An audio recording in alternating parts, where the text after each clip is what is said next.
नरेंद्र मोदी की सरकार को 11 साल पूरे हो रहे हैं। विपक्ष कह रहा है कि 11 साल में 11 भी ऐसे काम नहीं हैं जिन पर कोई ढोल पीटा जा सके। बीजेपी और मोदी की सरकार सिर्फ मार्केटिंग का काम करती है। देखिए ये मतलब कांग्रेस और इनको सारे लोगों के सामने अगर इकोनॉमिक ग्रोथ देखेंगे मतलब भारत की, तो इसमें अगर 10वें 11वें नंबर से हम चौथे नंबर पे आए हैं, तो ये दुनिया मान रही है। लेकिन कांग्रेस शुतुरमुर्ग की तरह रेती के अंदर सिर घुसा करके अपनी आंख बंद करके खुली आंखों से देखेगी तो चारों तरफ बदलाव दिखेगा। देश में जीएसटी दिखेगी, धारा 370 हटती दिखेगी। हमारे यहाँ 3 तलाक का जो राहुल गांधी के पापा नहीं कर पाए, वो माननीय मोदी जी ने 40 साल बाद सुप्रीम कोर्ट के उस निर्णय को लागू करके बताया जो उनकी सरकार के समय सुप्रीम कोर्ट के निर्णय को लागू नहीं कर पाए थे। वो राम मंदिर के निर्णय के आधार पर हिंदू मुस्लिम एकता के आधार पर न केवल भूमि पूजन बल्कि भगवान का गर्भगृह में प्रवेश देखना चाहिए। ये एक के बाद एक वो सारी बातें हैं जिन बातों का अभी हमने देखा कि भारत बदलते दौर में अपने दुश्मनों से निपटने के लिए उनके घर में घुसकर भी पड़ोसी देशों के वो देर नहीं करता है। तो ये उन 3 देशों में शामिल होता है जो इजराइल, अमेरिका उन लाइन में खड़ा करते हैं माननीय मोदी जी को और भारत को। जी मोहन जी, लेकिन क्योंकि आपने बोला घर में घुस के भारत मारता है, लेकिन राहुल गांधी कहते हैं सरेंडर नरेंद्र, और उनके इस बयान को बड़ा क्रिटिसाइज भी किया जाता है, बेहद विवादित भी माना जाता है। लेकिन वो कहते हैं कि देखिए ट्रंप ने युद्ध रुकवा दिया। राहुल है कि मानते ही नहीं है। देखिए राहुल की संकट ये है कि जब राहुल हमारी एयर स्ट्राइक हो तो तब नहीं मानते, सर्जिकल स्ट्राइक तो तब नहीं मानते, अभी इस बार में भी नहीं मानते। लेकिन सरेंडर की बात वो भूल जाते कि 1962 में सरेंडर किसने किया था, जब चाइना के पास आज भी 4 लाख हेक्टर 4 लाख किलोमीटर से ज्यादा जमीन उनकी पड़ी है। उनके नाना ने सरेंडर करा था, कांग्रेस पार्टी ने सरेंडर करा तो पाकिस्तान बन गया। लंबी लाइन है कांग्रेस को बताने के और देखने के लिए, लेकिन उनको देखने की समझ भी चाहिए ना। राहुल गांधी अपने ये इसी व्यवहार के कारण से नेता प्रतिपक्ष जैसी जो गंभीर बहुत महत्व की पद है उसको भी वो गरिमा से गिराते हैं। जी, लेकिन आपने राहुल के लिए एक शब्द का इस्तेमाल किया कि राहुल गांधी अभी परिपक्व नहीं है। क्यों? क्योंकि राहुल गांधी एलओपी है, कांग्रेस कह रही है कि राहुल गांधी को समझने के लिए एक स्तर चाहिए, एक लेवल चाहिए। वो किसी भी बीजेपी के नेता में नहीं है जो राहुल गांधी की फिलॉसफी को समझ सके। राहुल गांधी की फिलॉसफी को ये समझते देख रहे हैं कि राहुल गांधी को प्रोजेक्ट करते करते माननीय मोदी जी की तीसरी बार सरकार बन गई, पप्पू पास ही नहीं हो रहा, तो हम क्या करें। लेकिन वो कह रहे हैं देखिए 99 पे तो पहुंच गए। वो तो कहते हैं इलेक्शन कमीशन अगर ठीक काम करे तो राहुल गांधी प्रधानमंत्री हो जाए। अब महाराष्ट्र में बीजेपी जीती है, वो कहते हैं इलेक्शन कमीशन कांग्रेस की जहां सरकार बन जाए, कांग्रेस की सरकार बन जाए, हमारे कांग्रेस की सरकार कर्नाटक में बनती है तो वो इलेक्शन कमीशन दिखता है कि नहीं दिखता है। कांग्रेस के लिए बाकी राज्य में सरकार बन जाए तो कांग्रेस वहां इलेक्शन कमीशन भूल जाती है। और कांग्रेस के पाप तो इतने हैं कि छलनी के छेद भी कम पड़ जाए। कांग्रेस ने अतीत के काल में जितने गलत काम कर सकते थे, कांग्रेस के उन कामों को याद करे जनता, इसीलिए कांग्रेस को कभी सत्ता में ले जाना चाहते हैं। कांग्रेस इस बात को समझने को तैयार हो जाए कि ईमानदारी से आज हुए बदलाव को स्वीकार करे, जनता की भावनाओं को समझे, वर्तमान के लिए लोकतंत्र की बात करते हुए सच्चे अर्थों में जनता के किसी व्यक्ति के लिए तो अपने घर से बाहर आने देना। राहुल गांधी सारे पद तो घर में ले लेते हैं, तो वंशवाद की व्यवस्थाओं को बदलाव चाहती जनता, इसीलिए कांग्रेस की ये दुर्दशा हुई है। जी, लेकिन एक महत्वपूर्ण बात है, क्योंकि आपने नरेंद्र सरेंडर वाले बयान पर रिएक्ट करा। आपने बोला राहुल गांधी अपनी बुद्धि को ठीक करें, वो संगठन ठीक कर नहीं पा रहे हैं। कि आपने उनकी बुद्धि पर आप क्यों चले गए? कांग्रेस को बड़ा नागवार गुजरा आपका ये बयान। नहीं, मैं इसलिए गया, दिल्ली से लेकर मध्य प्रदेश से लेकर दिल्ली तक। देखिए, मैं दोबारा बोलता हूं कि कोई भी अपनी दादी को अगर पुष्पांजलि करेगा तो जूते पहन के कैसे करेगा? आप बताइए ना, ये तो संस्कार के खिलाफ जाता है। लेकिन वो ना तो ये ना उस समय जब मनमोहन सिंह की सरकार थी तो तब उनके कैबिनेट के कागज फाड़ते दिखे थे, तो वो तब से अब में कोई बदलाव दिखता नहीं है। तो करे क्या इसका? पर देखिए, कांग्रेस के लिए तो राहुल गांधी है। वो मध्य प्रदेश में आए, इतनी बड़ी हेडलाइन बन गई, उन्होंने कई प्रकार के घोड़े गिना दिए। उन्होंने बोला एक डरबी वाला घोड़ा है, एक बारात वाला घोड़ा है, एक लंगड़ा घोड़ा होता है। अब वो पूरे देश में हेडलाइन बन गई है। तो मेरे को ये समझ में नहीं आया कि कांग्रेस के अंदर ही उनको गधे घोड़े क्यों दिख रहे हैं, मेरे समझ नहीं पा रहा है। उनको नेता कब दिखेंगे, अपने कार्यकर्ता कब दिखेंगे? वो अपनी पार्टी चला रहा है कि सर्कस चला रहे हैं? ये राहुल गांधी जी को सोचना चाहिए ना।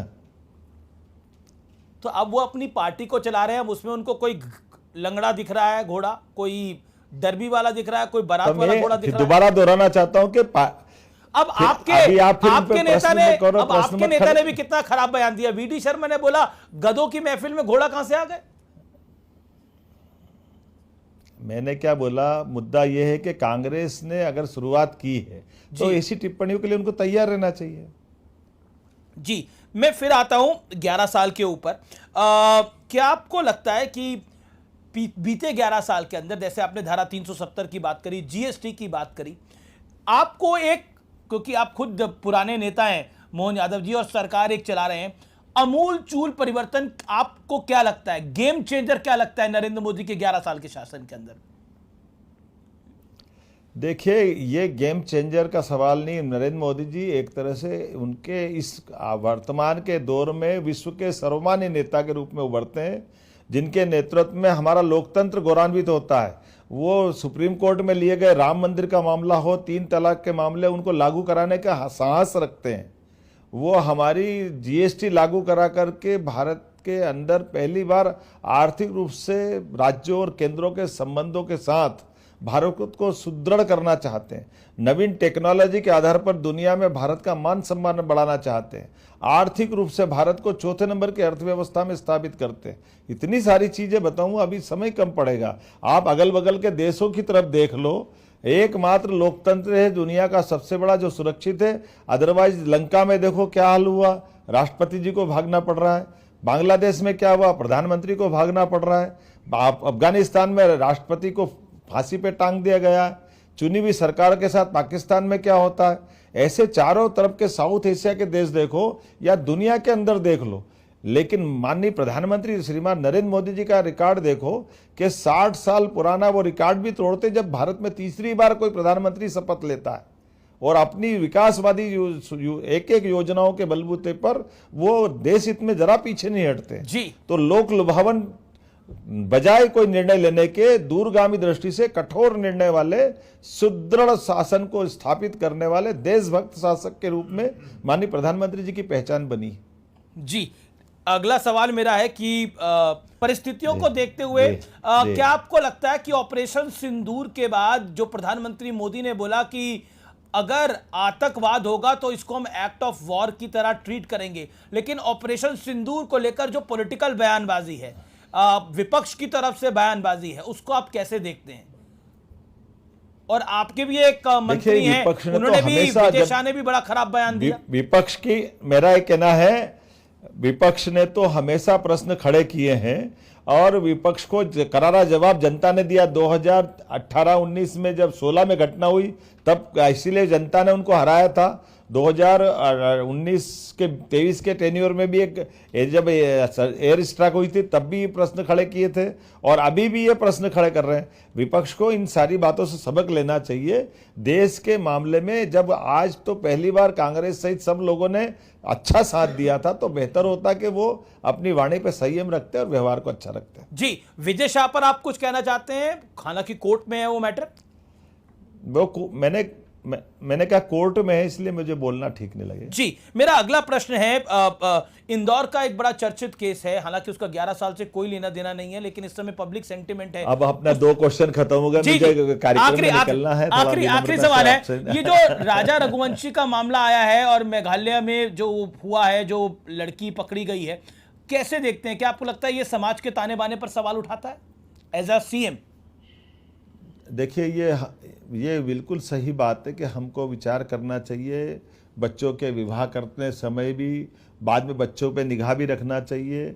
और ऐसा हमारे समय में तो पुराने ज़माने की बात अगर करें तो विवाह के बाद अपनी ज़िले से हज़ारों किलोमीटर दूर भेजना भी आप किसी दृष्टि से नए दूल्हा दुल्हन को उचित नहीं मानते, 1 महीने तक तो कम से कम।